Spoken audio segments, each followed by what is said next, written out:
பிரம்மாண்டமாக உருவாகும் அஜித்தின் AK-64 திரைப்படம். குட் பேட் அக்லி வெற்றியை தொடர்ந்து அஜித்தின் அடுத்த படத்தையும் ஆதிக் ரவிச்சந்திரன் இயக்க உள்ளதாக செய்திகள் ஏற்கனவே வெளியானது. ராகுலின் ரோமியோ பிக்சர்ஸ் நிறுவனம் AK-64 படத்தை தயாரிக்க உள்ளதாகவும் கூறப்படுகிறது. அஜித் தற்பொழுது கார் பந்தயத்தில் கவனம் செலுத்தி வருகிறார். இந்த ரேஸ் எல்லாம் முடிந்ததும் அடுத்த மாதத்தில் AK-64 படப்பிடிப்பு துவங்கும் எனவும் கூறப்படுகிறது. இதனிடையே இப்படத்தில் அஜித்தின் ஜோடியாக ஸ்ரீநிதி ஷெட்டி நடிக்க உள்ளதாகவும் ஒரு தகவல் வெளியாகி வருகிறது. KGF மூலமாக வரவேற்பினை பெற்ற இவர் விக்ரமின் கோப்ரா மூலமாக தமிழ் சினிமாவிலும் அறிமுகமானார். தற்பொழுது மீண்டும் AK-64 படத்தின் வாயிலாக மீண்டும் தமிழ் சினிமாவில் ஸ்ரீநிதி ஷெட்டி கம்பேக் கொடுப்பார் என எதிர்பார்க்கப்படுகிறது. அதே போல ஸ்ரீ லீலாவும் இந்த படத்தில் நடிக்க வாய்ப்பிருப்பதாக கூறப்படுகிறது. ஏற்கனவே குட் பேட் அக்லி படத்திலும் நடிக்க வைக்க பேச்சுவார்த்தை நடைபெற்றது. இப்படத்தில் மலையாள சூப்பர் ஸ்டார் மோகன்லாலும் முக்கிய கதாபாத்திரத்தில் நடிக்க உள்ளதாக தகவல் கசிந்துள்ளது.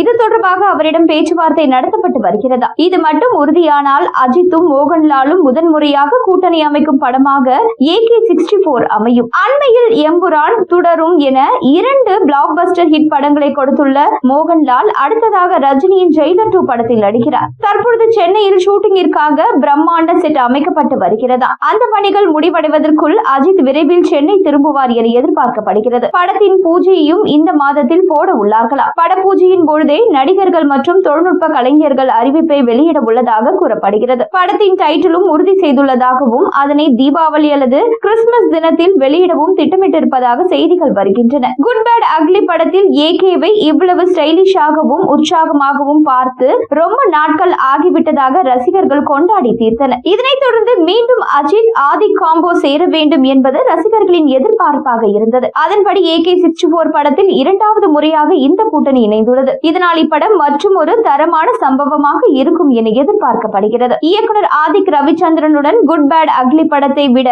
AK-64 வித்தியாசமாக இருக்கும் என தெரிவித்துள்ளார்.